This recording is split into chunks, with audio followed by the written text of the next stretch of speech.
हे दृश्य आपण बघतोय लागवी सुरुवातीला हे दृश्य आपण बघूया की शरद अगदी. पवार हे आता रुग्णालयातनं बाहेर आलेले आहेत. व्हीलचेअरवर बसून शरद पवार हे आता बाहेर आलेले आहेत आणि आता ते त्यांच्या पुण्यातील निवासस्थान आहेत तिथे आता ते रवाना झालेले आहेत. हे दृश्य आपण बघतोय. शरद पवारांनी हात वर करून एक सूचक सांगितलेलं आहे की त्यांची तब्येत ही पूर्णपणे बरी आहे आणि ही दृश्य आपण थेट पाहतोय.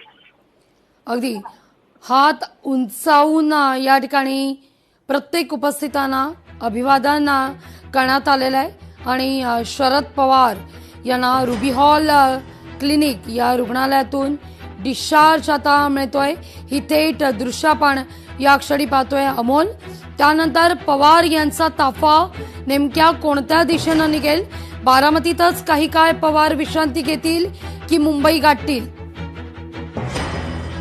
असणार आहे. पुण्यातल्या मोदीबाग या निवासस्थानी ते असतील आणि त्यानंतर ते मुंबईला जातील अशी माहिती आहे. पण किमान पुढचे 2 ते 3 दिवस शरद पवारांना हा विश्रांतीचा सल्ला आहे तो सुद्धा दिलेला आहे आणि त्यामुळे ते आज आणि उद्या त्यांच्या पुण्यातलं जे मोदीबाग निवासस्थान आहे त्याच ठिकाणी ते राहणार आहेत.